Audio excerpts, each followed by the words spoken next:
ഞങ്ങൾ ധരിച്ചാൽ ബർമുട, നിങ്ങളാണെങ്കിൽ വെറും അടിവസ്ത്രം, innerwear, underwear. ഇതല്പം പഴകിയ ഒരു പ്രയോഗമാണ്.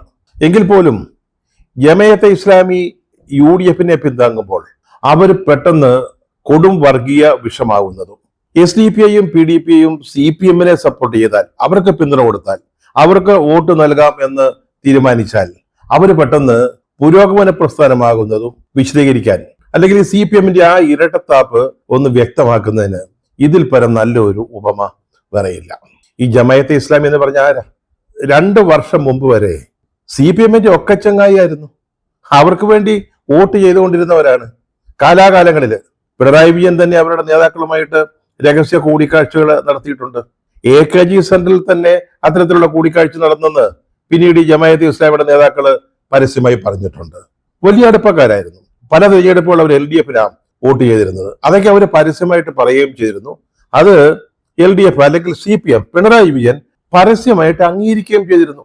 അതില് ജമാഅത്തെ ഇസ്ലാമിക്ക് നന്ദി പറഞ്ഞുകൊണ്ടുള്ള, അവരെ അഭിവാദ്യം ചെയ്തുകൊണ്ടുള്ള പിണറായി വിജയന്റെ നിരവധി വീഡിയോകൾ യൂട്യൂബിൽ അടിച്ചു നോക്കിയാൽ കിട്ടും. സുലഭമാണ്, യൂട്യൂബിൽ കിടപ്പുണ്ട്. ഇപ്പോ കഴിഞ്ഞ പാർലമെന്റ് തെരഞ്ഞെടുപ്പിനൊക്കെ തൊട്ട് മുമ്പായിട്ട് ജമാഅത്തെ ഇസ്ലാമി പറഞ്ഞു, ഇത്തവണ ഞങ്ങളുടെ പിന്തുണ UDF-നാണ്. കാരണം മറ്റൊന്നും കൊണ്ടല്ല, BJP വളർന്നു വരുന്നതിനെ തടയണം.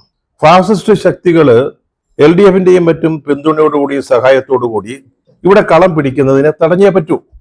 അതിന് കോൺഗ്രസിനാണ് വോട്ട് ചെയ്യേണ്ടത്, UDF-നാണ് വോട്ട് ചെയ്യേണ്ടത്. അതുകൊണ്ട് ഞങ്ങൾ അവരെ പിന്താങ്ങുന്നു എന്ന് പറഞ്ഞു. കോൺഗ്രസ്സുകാരും വേണ്ടാന്ന് പറഞ്ഞില്ല. നിങ്ങൾ അവരുടെ വോട്ട് സ്വീകരിക്കുമോ എന്ന് ചോദിച്ചപ്പം ഒഴിഞ്ഞു മാറിയില്ല. ഞങ്ങൾക്ക് അവർ വോട്ട് ചെയ്യാൻ തയ്യാറാണെങ്കിൽ ഞങ്ങൾ സ്വീകരിക്കും എന്ന് തന്നെയാണ് VD സതീശനും മറ്റും പറഞ്ഞത്. അപ്പോഴേക്കും നമ്മുടെ CPM-കാരുടെ ഹാലിളകി. അവർ നോക്കുമ്പം ജമാഅത്തെ ഇസ്ലാമിയെ കഴിഞ്ഞ ഒരു വർഗീയ സംഘടന, കൊടും വർഗീയ സംഘടന വേറെ ഇല്ല. 2 കൊല്ലം മുമ്പ് വരെ ഒന്നിച്ച് തോളിൽ കൈയിട്ട് നടന്നവരാണെന്ന് ആലോചിക്കണം. അവരുടെ വോട്ട് വാങ്ങുന്നതിന് യാതൊരു മടിയുമില്ലായിരുന്നുള്ളതും നമ്മളിവിടെ സ്മരിക്കേണ്ടതാ. പക്ഷെ UDF-ന് പിന്തുണ കൊടുത്താൽ ഏത് സംവിധാനവും പെട്ടെന്ന് വർഗീയ സംഘടനയായിട്ട് മാറും. കൊടും വർഗീയവാദികൾ, മതരാഷ്ട്രവാദികൾ എന്നൊക്കെ പറഞ്ഞ് ജമാഅത്തെ ഇസ്ലാമിയെ ആക്ഷേപിച്ചതിലൂടെ കോൺഗ്രസിനെ വർഗീയ സംഘടനകളുമായി കൂട്ടുകെട്ടുണ്ടാക്കുന്ന ഒരു പ്രസ്ഥാനമാക്കി ചിത്രീകരിക്കാനാണ് LDF ശ്രമിച്ചുകൊണ്ടിരുന്നത്. അവരെന്തൊക്കെയാണ് പറഞ്ഞത്? ഈ നിയമസഭാ തെരഞ്ഞെടുപ്പിൽ അവർ UDF-നെ സഹായിക്കുന്നു.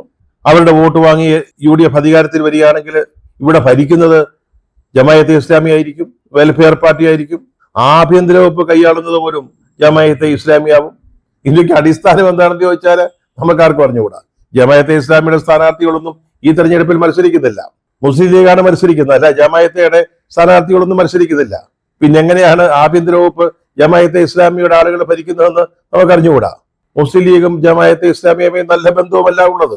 പിന്നെ എങ്ങനെയാണ് ഈ വക വ്യാഖ്യാനങ്ങൾ വരുന്നത് എന്നുള്ളത് വളരെ അത്ഭുതകരമായ കാര്യമാണ്. CPM-ലെ സംസ്ഥാന സെക്രട്ടറി തന്നെയാണ് പറഞ്ഞത്, UDF അധികാരത്തിൽ വന്നാൽ ഇനി ഭരണം നടത്താൻ പോകുന്നത് ജമാഅത്തെ ഇസ്ലാമി ആയിരിക്കും എന്ന്.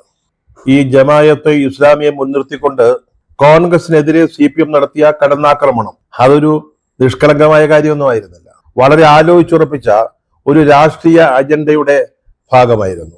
കഴിഞ്ഞ പാർലമെന്റ് തെരഞ്ഞെടുപ്പിലും പിന്നീട് തദ്ദേശ ഭരണ തെരഞ്ഞെടുപ്പിലും CPM-ന് വലിയ തോതിൽ ഹിന്ദു വോട്ടുകളുടെ അല്ലെങ്കിൽ ഭൂരിപക്ഷ വോട്ടുകളുടെ ചോർച്ചയുണ്ടായി. പ്രത്യേകിച്ച് ഈഴവ സമുദായത്തിൽ നിന്നാണെന്ന് കണക്കുകൾ പരിശോധിക്കുമ്പോൾ വ്യക്തമാവുകയും ചെയ്യും. എന്തുകൊണ്ടാണ് സംഭവിച്ചത്? ഒരു കാരണം എന്ന് പറയുന്നത് ശബരിമല സ്വർണ്ണ കവർച്ചയായിരുന്നു. CPM-ന്റെ പ്രധാനപ്പെട്ട നേതാക്കളാണ് അതിൽ അറസ്റ്റിലായത്. അവര് 90-ലേറെ ദിവസങ്ങൾ അവർ ജയിലിൽ കിടന്നു. അവർക്ക് ജാമ്യം ലഭിച്ചില്ല. സുപ്രീം കോടതി വരെ പോയിട്ടും ജാമ്യം ലഭിച്ചില്ല. പിന്നീട് എങ്ങനെയാണ് അവർ മോചിതരായത്? ഒരാളെ അറസ്റ്റ് ചെയ്ത് 90 ദിവസം കഴിയുന്നതിനകം കുറ്റപത്രം സമർപ്പിക്കുന്നില്ലെങ്കിൽ ആ പ്രതിക്ക് സ്വാഭാവികമായ ജാമ്യം കിട്ടും. അതിനോടൊരു അവസരം ഉണ്ടാക്കുകയാണ് ഈ സർക്കാർ ചെയ്തത്. പ്രത്യേക അന്വേഷണ സംഘത്തെ ഉപയോഗിച്ച് കുറ്റപത്രം സമർപ്പിക്കാതിരുന്നു. ആലോചിച്ച് നോക്കൂ, ഈ 90 ദിവസം കഴിഞ്ഞ് ഒരു ഇടക്കാല കുറ്റപത്രം പോലും സമർപ്പിക്കാൻ ഗവൺമെന്റിന് സാധിച്ചില്ല, അല്ലെങ്കിൽ പോലീസിന്റെ പ്രത്യേക അന്വേഷണ സംഘത്തിന് സാധിച്ചില്ല. ഹൈക്കോടതിയുടെ പ്രത്യേക മേൽനോട്ടത്തിലൊക്കെയാണ് നടക്കുന്നതെന്നാണ് പറയുന്നത്. എങ്കിൽ പോലും ഹൈക്കോടതിയുടെ നിയന്ത്രണം ഉണ്ടായിട്ട് പോലും ഈ പ്രത്യേക അന്വേഷണ സംഘത്തെ സമ്മർദ്ദത്തിലാക്കി കുറ്റപത്രം നൽകിക്കാതിരിക്കാൻ ഗവൺമെന്റിന് സാധിച്ചു. അങ്ങനെയാണ് അവരിപ്പോഴ് മോചിതരായി പുറത്ത് നിൽക്കുന്നത്. ഈ ഒരു സംഭവ വികാസം, അതായത് അയ്യപ്പന്റെ സ്വർണം പോലും കവർച്ച ചെയ്തു CPM-ന്റെ നേതാക്കളുടെ അറിവോടെ, അല്ലെങ്കിൽ CPM നേതാക്കൾ എന്നതാണ് ഭൂരിപക്ഷ വോട്ടുകൾ CPM-ന് നഷ്ടപ്പെടാൻ ഒരു കാരണമായത്. അത് മാത്രമല്ല, അതിനോടൊപ്പം തന്നെ കേരളത്തിലെ ന്യൂനപക്ഷങ്ങള് CPM നിന്ന് വലിയ തോതിൽ അകന്നുപോയിരുന്നു, വലിയ അകൽച്ചയിലായിരുന്നു. അപ്പൊ എങ്ങനെയെങ്കിലും ഭൂരിപക്ഷ വോട്ടുകൾ തിരികെ കൊണ്ടുവരണം, നഷ്ടപ്പെട്ട വോട്ടുകൾ കുറെയെങ്കിലും കിട്ടണം. അതിനുവേണ്ടിയാണല്ലോ അവർ പിന്നീട് അയ്യപ്പ സംഘമൊക്കെ നടത്തിയത്.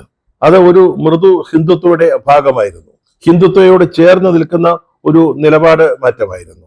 അങ്ങനെ ഭൂരിപക്ഷ വോട്ടർമാരുടെ ഇടയിൽ ആശങ്ക ഉണ്ടാക്കുന്നതിന്, അതായത് ജമാഅത്തെ ഇസ്ലാമിയെ കുറിച്ച്, അല്ലെങ്കിൽ ഈ വരാൻ പോകുന്ന ഭരണത്തില് മുസ്ലിങ്ങൾക്ക് സ്വാധീനം ഉണ്ടാകും എന്ന രീതിയിൽ ഒരു പേടി ഉണ്ടാക്കുന്നതിന് വളരെ ബോധപൂർവം നടത്തിയ ഒരു അഭ്യാസമായിരുന്നു ഈ ജമാഅത്തെ ഇസ്ലാമിയെ മുമ്പിൽ നിർത്തിക്കൊണ്ട് കോൺഗ്രസിനെ അറ്റാക്ക് ചെയ്യുക എന്നുള്ള തന്ത്രം.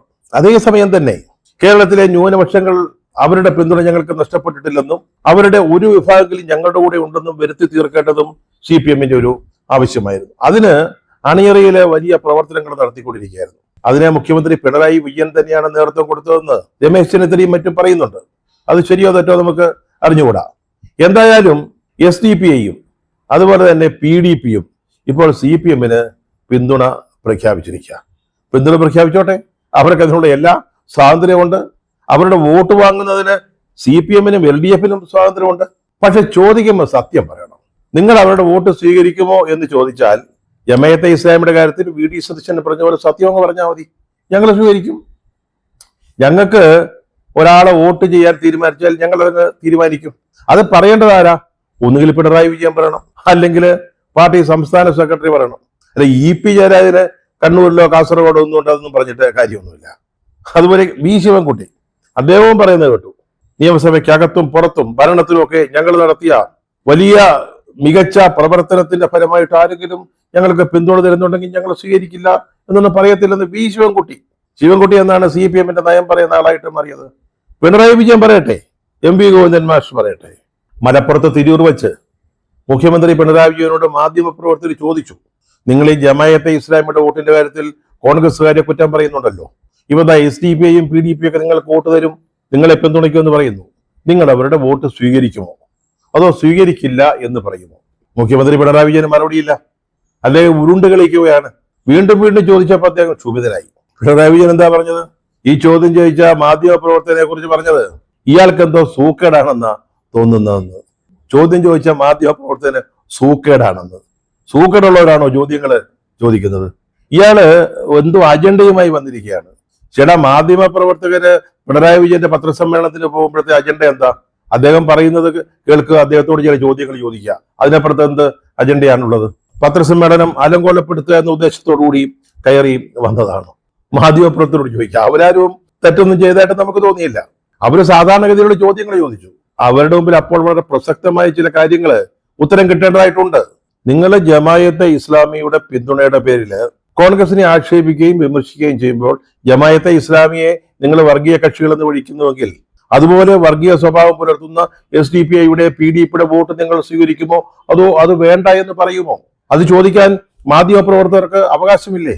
അതെന്തെങ്കിലും സോക്കേടുള്ളതുകൊണ്ടാണോ ചോദിക്കുന്നത്? നിങ്ങൾക്ക് നിങ്ങളെ സൂചിപ്പിക്കുന്ന ചോദ്യങ്ങൾ ചോദിക്കുമ്പോൾ ഇത്തരത്തിലുള്ള സോക്കേടൊന്നും വരത്തില്ലല്ലോ. ഇതേ പത്രസമ്മേളനത്തിൽ ഹരിയാനയിലെ കോൺഗ്രസിനെ കുറിച്ച് ഏതോ ലേഖകൻ ഉന്നയിച്ച ഒരു ചോദ്യത്തിന് മറുപടിയായി എഴുതി തയ്യാറാക്കി കൊണ്ടുവന്ന മറുപടി മുഖ്യമന്ത്രി വായിച്ചല്ലോ. ഇങ്ങനെ ആരെ കൊണ്ടെങ്കിലും സാധിക്കുമോ? ഇന്ന് നടത്തുന്ന പത്രസമ്മേളനത്തിൽ ഇങ്ങനെ ഒരു ചോദ്യം ഉണ്ടാകുമെന്ന് പ്രതീക്ഷിച്ച് അതിന്റെ ഉത്തരവ് എഴുതിക്കൊണ്ടുവരിക, ഇതൊക്കെ വളരെ പ്രീ പ്ലാൻഡാ. ഈ ചോദ്യങ്ങൾ ചോദിക്കാൻ നേരത്തെ തന്നെ ആളുകളെ ചട്ടം കെട്ടിയിരിക്കുക. അവർ വന്ന് ചോദിക്കുന്നു, നേരെ മറുപടിയുള്ള വിശദാംശങ്ങൾ അറിയാത്തതുണ്ടാവും. എഴുതി തയ്യാറായിക്കൊണ്ട് വന്നിട്ട് അത് വായിക്കുക, അതിന് ബുദ്ധിമുട്ടില്ല. പക്ഷെ SDP-യുടെ വോട്ട് സ്വീകരിക്കുക എന്ന ചോദ്യം ചോദിക്കുമ്പോൾ അത് വിടുവായത്തമാവും. അതെങ്ങനെ വിടുവായത്തമാവുന്നത്? ആ ചോദ്യം ചോദിക്കുന്ന ആളെങ്ങനെയാണ് ഒരു സൂക്കേടുകാരനാവുന്നത്? ഇതൊക്കെ നമ്മുടെ മുഖ്യമന്ത്രിക്ക് മാത്രം പറ്റുന്ന കാര്യങ്ങളാണ്. നിങ്ങൾക്ക് കോൺഗ്രസിനെ അല്ലെങ്കിൽ എതിർപക്ഷത്ത് നിൽക്കുന്നവർ എന്തും പറഞ്ഞ് ആക്ഷേപിക്കാം. അവരെ ചെറ്റയെന്ന് വിളിക്കുകയോ ചെറ്റത്തരമെന്ന് പറയുകയോ, ഒരു ചോദ്യം ചോദിച്ചാൽ വീട്ടിൽ പോയി ചോദിക്കുക എന്ന് പറയുകയൊക്കെ ചെയ്യാം. അതൊക്കെ നിങ്ങളുടെ സ്വാതന്ത്ര്യം. പക്ഷെ നിങ്ങൾക്ക് എങ്ങനെയാണ് നിങ്ങൾ ക്ഷണിച്ചിട്ട് വന്ന ഒരു മാധ്യമ പ്രവർത്തകനോട് പത്രസമ്മേളനത്തിൽ വെറുതെ കയറിയൊന്നും വന്നതല്ലോ, ആരും അങ്ങനെ വരത്തൊന്നുമില്ല. അങ്ങനെ വന്ന ഒരു മാധ്യമ പ്രവർത്തകനോട് നിങ്ങൾ സൂക്കേടുകാരനാണോ എന്ന് ചോദിക്കുന്നത് എങ്ങനെയാണ്? അയാൾ എന്ത് തെറ്റു ചെയ്തിട്ടാണ്? ചോദ്യം ചോദിക്കുന്നതാണോ തെറ്റ്? അതോ SDP-യെ പറ്റി ചോദിച്ചാണോ തെറ്റ്? നിങ്ങൾക്ക് സന്തോഷവും സുഖവും തരുന്ന ചോദ്യങ്ങൾ മാത്രം ചോദിക്കാനല്ലല്ലോ മാധ്യമ പ്രവർത്തകര് വരുന്നത്. SDP-യുടെ വോട്ടിന്റെ കാര്യം അവരോട് പോയി ചോദിക്കണമെന്ന്. നേരത്തെ മുഖ്യമന്ത്രി ചില പത്രസമ്മേളനങ്ങളിൽ അത്ര ശരിയല്ലാത്ത ചില പദപ്രയോഗങ്ങൾ നടത്തിയപ്പോൾ ചെറ്റത്തര ഉൾപ്പെടെ അതിനെ വിമർശിച്ചുകൊണ്ട് കോൺഗ്രസ് നേതാക്കൾ പറഞ്ഞു ഇദ്ദേഹത്തിന് മനോനില തെറ്റിയെന്ന്. അപ്പോഴത്തേക്ക് ക്ഷുഭിതനായി നമ്മുടെ മുഖ്യമന്ത്രിക്ക് മനോനില തെറ്റിയെന്നൊക്കെ പറയാൻ പാടുണ്ടോ? അതൊക്കെ ശരിയായ കാര്യങ്ങളാണോ? പക്ഷെ നിങ്ങൾക്ക് തൊഴിലിന്റെ ഭാഗമായിട്ട് നിങ്ങളുടെ അടുത്ത് വന്നൊരു ചോദ്യം ചോദിച്ച മാധ്യമപ്രവർത്തകനെ സൂക്കേടുകാരൻ എന്ന് പറയാം. എന്തോ സൂക്കേടുമായിട്ട് വന്നിരിക്കുകയാണെന്ന്. അതുപോലെ തന്നെ SDP വോട്ടിന്റെ കാര്യം SDP-ക്കാരോട് ചോദിക്കണമെന്നൊക്കെ അങ്ങോട്ട് പറയുമ്പോൾ ഈ ജമായത്തെ ഇസ്ലാമിയുടെ പിന്തുണയെക്കുറിച്ച് പിണറായി വിജയനും ഗോവിന്ദൻ മാഷൊന്നും ജമായത്തെ ഇസ്ലാമി നേതാക്കളോടല്ലോ ചോദ്യങ്ങൾ ചോദിച്ചത്, സതീശനോടായിരുന്നില്ലേ? എന്താ അതങ്ങ് മറന്നു പോകുന്നത്? അതാ പറഞ്ഞത്, നമ്മൾ എന്തെങ്കിലും ചെയ്തു കഴിഞ്ഞാൽ അത് വളരെ ബെസ്റ്റാ. അതേ കാര്യം മറ്റുള്ളവർ ചെയ്താൽ അത് പോക്കണം കേടുവാ. നമ്മൾ ഇട്ടാൽ ബർമുട, മറ്റവരിട്ടാൽ വെറും അണ്ടർവെയർ. SDP-യുടെ വോട്ട് തേടി നടക്കുന്നവര് മഹാരാജാസ് കോളേജിലെ അഭിമന്യു എന്ന് പറയുന്ന കുട്ടിയെ മറക്കരുത്. SFIക്ക് വേണ്ടി രക്തസാക്ഷിയായ ഒരു 20 വയസ്സുകാരൻ, ഇടുക്കി സ്വദേശിയായിരുന്നു. ഇടുക്കി മലനിരകളിൽ നിന്ന് വന്ന് മഹാരാജാസിൽ പഠിച്ചിരുന്ന കുട്ടി വർഗീയവാദികളെ ഒറ്റപ്പെടുത്തുക എന്ന ഒരു പോസ്റ്റർ പതിച്ചതിന് SDP-യുടെയും ക്യാമ്പസ് ഫ്രണ്ടിന്റെയും ആളുകൾ ചേർന്ന് കൊലപ്പെടുത്തിയ അഭിമന്യു. നിങ്ങൾ മറക്കരുത്, ആ കുഞ്ഞിന്റെ ശവശരീരത്തിന് മുമ്പിൽ ഇരുന്നു കൊണ്ടുള്ള അവന്റെ അമ്മയുടെ വിലാപം, ഞാൻ പെറ്റ മകനെ. അത് മറക്കരുത്. 4 വോട്ടിന് വേണ്ടി നിലപാടുകൾ മാറ്റുകയില്ലെന്നാണല്ലോ പിണറായി വിജയൻ ഇപ്പോൾ പറയുന്നത്. SDP-യുടെ 4-6 വോട്ടിന് വേണ്ടി CPM അഭിമന്യുവിനെ മറക്കരുത്. ഞാൻ പെറ്റ മകനെ എന്ന അവന്റെ അമ്മയുടെ വിലാപം വിസ്മരിച്ചു പോകരുത്. ഇതിനിടയ്ക്ക് ചില മലയാളം പത്രങ്ങളിൽ ഒരു ചെറിയ വാർത്ത കാണുകയുണ്ടായി. അത് നമ്മുടെ മന്ത്രി P രാജീവിൻ്റെതാ. LDFന് ഭൂരിപക്ഷം കിട്ടിയാൽ ആരായിരിക്കും മുഖ്യമന്ത്രി എന്നുള്ളതിനെ കുറിച്ചുള്ള വിശദീകരണമായിരുന്നു അദ്ദേഹത്തിന്റെ ഈ വാക്കുകൾ. അദ്ദേഹം പറഞ്ഞു, മുഖ്യമന്ത്രി ആരാണെന്നുള്ളത് ഞങ്ങൾ തെരഞ്ഞെടുപ്പിന് ശേഷം പാർട്ടി ആലോചിച്ച് തീരുമാനിക്കും എന്ന്. അപ്പൊ മാധ്യമപ്രവർത്തകർ ചോദിച്ചു, പക്ഷേ MP ഗോവിന്ദൻ മാഷ് അങ്ങനെ അല്ലല്ലോ പറഞ്ഞത്. നേരത്തെ നടന്നൊരു പത്രസമ്മേളനത്തിൽ LDFന് അധികാരം കിട്ടിയാൽ പിണറായി വിജയൻ തന്നെയായിരിക്കും മുഖ്യമന്ത്രിയാണെന്ന് വളരെ വ്യക്തമാക്കിയിട്ടുണ്ടല്ലോ എന്ന് ചോദിച്ചപ്പോൾ എന്താണ് നമ്മുടെ P രാജീവ് സഖാവ് പറഞ്ഞത്? ഇവിടെ അങ്ങനെ മുഖ്യമന്ത്രിയാകാൻ മികവാർന്ന ഒരാൾ ഉണ്ട് എന്നായിരിക്കാം നമ്മുടെ MP ഗോവിന്ദൻ മാഷ് അർത്ഥമാക്കിയതെന്നാണ്. മികവാർന്ന ഒരാൾ ഉണ്ട്, ഒരാൾ. അതിന്റെ അർത്ഥം എന്താ? മുഖ്യമന്ത്രിയാകാൻ മികവാർന്ന വേറെയും ആളുകളുണ്ട് എന്നുള്ളത് തന്നെയല്ലേ? നമുക്കെല്ലാവർക്കും അറിയാം, പാർട്ടിക്കാർക്കറിയാം, അനുഭാവികൾക്കറിയാം, സഹയാത്രികർക്കറിയാം, സാധാരണ പൊതുസമൂഹത്തിനറിയാം. LDFന് എങ്ങാനും ഭൂരിപക്ഷം കിട്ടിയാൽ, സാധ്യത വളരെ കുറവാ, കിട്ടിയാൽ അത് നമ്മുടെ പിണറായി വിജയൻ തന്നെയായിരിക്കും ആ ഗവൺമെന്റിനെ നയിക്കാത്ത കാര്യത്തിൽ ആർക്കാ സംശയം? പക്ഷെ എന്തുകൊണ്ടാണ് P രാജീവ് ഇങ്ങനെ ഒരു ഓപ്ഷൻ, പുതിയൊരു ഓപ്ഷൻ അല്ലെങ്കിൽ ഒരു സംശയം ജനങ്ങളുടെ മുമ്പിലേക്ക് വയ്ക്കുന്നത്? അതിന് 2 പ്രധാനപ്പെട്ട കാരണങ്ങളുണ്ട്. ഒന്ന്, പിണറായി വിജയൻ മാത്രമല്ല, അദ്ദേഹത്തെ പോലെ ആ പദവിയിലേക്ക് വരാൻ അർഹരായിട്ടുള്ളവർ ഈ പാർട്ടിയിലുണ്ട് എന്ന് വളരെ കൃത്യമായിട്ടും വ്യക്തമായിട്ടും പറഞ്ഞു വയ്ക്കുന്നു. പിണറായി വിജയനെ മികവാർന്ന ആളുകളിൽ ഒരാളിലേക്ക് P രാജീവ് ചുരുക്കുന്നു എന്ന് അർത്ഥം. ഇനി 3ാം തവണയും അദ്ദേഹം തന്നെ മുഖ്യമന്ത്രി ആയിക്കൊള്ളണമെന്നില്ല. അദ്ദേഹം മറ്റൊരു കാര്യം കൂടെ പറയുന്നുണ്ട്, ഈ പാർട്ടിയിൽ 2ാം നിര 3ാം നിര നേതാക്കൾ വളരെ സജീവമാണെന്ന്. 2ാം നിരയിൽ ഇല്ലെങ്കിൽ 3ാം നിരയിലും ആളെ ഉണ്ടെന്നാണ് അദ്ദേഹം പറഞ്ഞു വയ്ക്കുന്നത്. ഇത് ഒരു കാരണം. 2ാമത്തെ കാരണം, പിണറായി വിജയനെതിരായിട്ട് ഒരു വലിയ ജനവികാരം പാർട്ടിയിലും പാർട്ടിക്ക് പുറത്തും വളർന്നു വരുന്നു എന്ന് രാജീവിനെ പോലുള്ള നേതാക്കൾ മനസ്സിലാക്കുന്നു എന്നുള്ളത്. പിണറായിയെ മുഖ്യമന്ത്രി സ്ഥാനത്തേക്കുള്ള ഏക സ്ഥാനാർത്ഥിയായി ഉയർത്തി കാണിച്ചുകൊണ്ട് ഈ തെരഞ്ഞെടുപ്പ് പ്രചാരണത്തിലേക്ക് മുന്നോട്ട് പോയാൽ അത് പാർട്ടിക്ക് അപകടമുണ്ടാക്കും എന്ന തിരിച്ചറിവ് രാജീവിനും മറ്റും ഉണ്ടായിരിക്കുന്നത് തന്നെയാണ് ഇതിൽ നിന്ന് വ്യക്തമാകുന്നത്. മറ്റൊരു ഓപ്ഷൻ ജനങ്ങളുടെ മുമ്പിലേക്ക് രാജീവ് വയ്ക്കുക. നോക്കൂ, നിങ്ങൾ ഉദ്ദേശിക്കുന്നത് പോലെ ഇനി പിണറായി ഭരണമായിരിക്കില്ല LDFന് അധികാരം കിട്ടിയാൽ. അങ്ങനെ ആവണമെന്നില്ല. അത്തരം ഒരു സർക്കാരിന് നേതൃത്വം കൊടുക്കാൻ പറ്റിയ വേറെ ആളുകൾ ഉണ്ട്.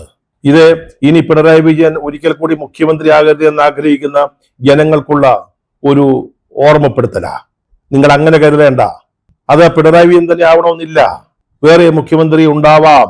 അതൊക്കെ തെരഞ്ഞെടുപ്പ് കഴിഞ്ഞതിന് ശേഷമായിരിക്കും തീരുമാനിക്കുക എന്നുള്ളത്. ഇതിൽ നിന്നൊക്കെ നമ്മൾ എന്താണ് മനസ്സിലാക്കേണ്ടത്? പാർട്ടിയിലെ അടുത്ത കാലത്ത് നടന്ന സംഭവവാസങ്ങളൊക്കെ നമ്മുടെ മുമ്പിലുണ്ട്. G സുധാകരൻ, കുഞ്ഞികൃഷ്ണൻ, ഗോവിന്ദൻ, PK ശശി, ഇതൊക്കെ നമ്മൾ പ്രകടമായിട്ട് കണ്ടതാ.